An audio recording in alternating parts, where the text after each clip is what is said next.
So this is a work and energy problem where we push a box across a rough floor. We know the coefficient of kinetic friction. We push it by a force at 20 degrees below the horizontal. The initial speed is 5 meters per second. Find the final speed. So if we draw a free body diagram, we have our box. Here's our pushing force. That's 100 newtons. It's at an angle of 20 degrees below the horizontal.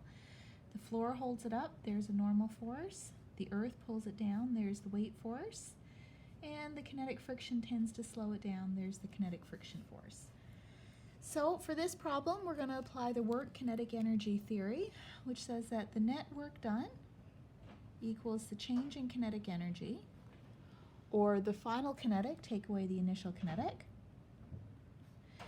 And we remember that kinetic energy is a half times mass times speed squared, so we do final minus initial there. So let's get started. What will we put in for each of these terms? Work net means the work done by each of these forces. Let's figure out each of those guys. So the work done by the normal force is the normal force times the displacement times the cosine of the angle between the normal force and the displacement. Let's get our displacement on the diagram. The box is being pushed forward, so there's our displacement. So the angle between the normal force and the displacement is 90 degrees. So the work done by the normal force is 0. Anytime the force is perpendicular to the displacement, the work done is 0. Work done by the weight is the weight times the distance times cosine of the angle. The weight is down, the displacement is to the right. Those are perpendicular, so we get weight times d times cosine 90 degrees equals 0. The work done by the pushing force is equal to the pushing force times the distance times the cosine of the angle between them. The pushing force is 100 newtons. The distance pushed is equal to 10 meters. Find the final speed of the box. D equals 10 meters. It was on the last slide, but we left it off this one. Times the cosine of the angle between the pushing force and the displacement. The pushing force is 20 degrees below the horizontal. D is to the right, so the angle between those two vectors is 20 degrees. Put that through the calculator and we get that the pushing force has a work done of 940 joules. Last, we have to find the work done by the kinetic friction. That equals the force of the kinetic friction times the distance times the cosine of the angle between them. To find the force due to the kinetic friction, we remember that kinetic friction is equal to mu times the normal force. Well, in this expression, we need to find the normal force. How do we do that, guy? Let's look at our picture. It's not moving vertically, so the sum of the forces in the y direction, which is the normal force, minus the weight, minus the y component of this force, equals 0, because it's not moving vertically, so the acceleration in the y direction is 0. So the normal force is equal to the weight, that's mass times gravity, plus the y component of the pushing force. So m is 25 kilograms, g is 9.81 meters per second squared, F is our pushing force, 100 newtons. Put all that through the calculator and we get a normal force of 279 newtons. That means that our friction force is mu times the normal force, 0.2 times 0.279.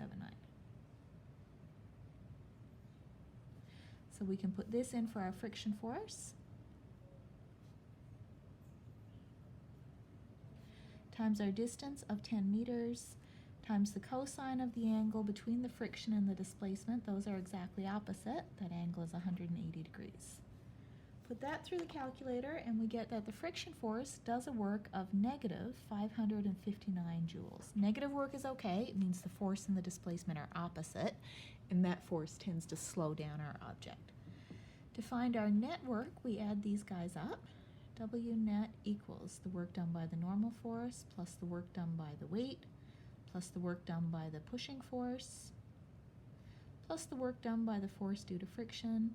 Add all those guys up on the calculator, we get 381 joules. So our work is positive, so we know that the box will be speeding up, so we anticipate that our answer is going to be bigger than 5 meters per second.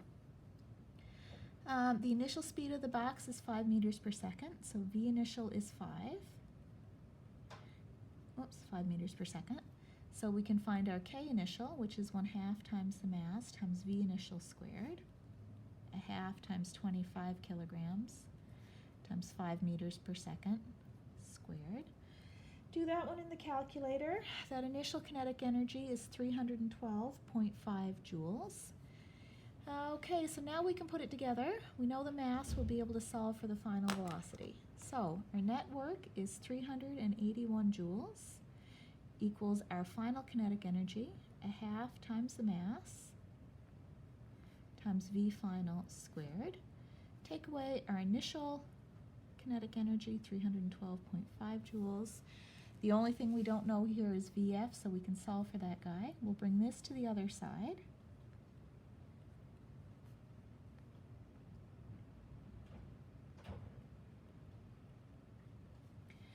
So that gives us 381 plus 312.5 equals 1/2 of 25 times VF squared. So we'll divide both sides now by 1/2 times 25.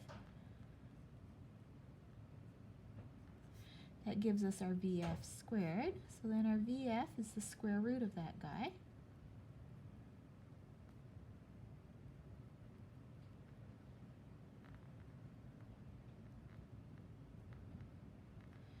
Put all that through the calculator and we get the final speed of that box is going to be 7.45 meters per second. Pretty fast for a 25 kilogram box.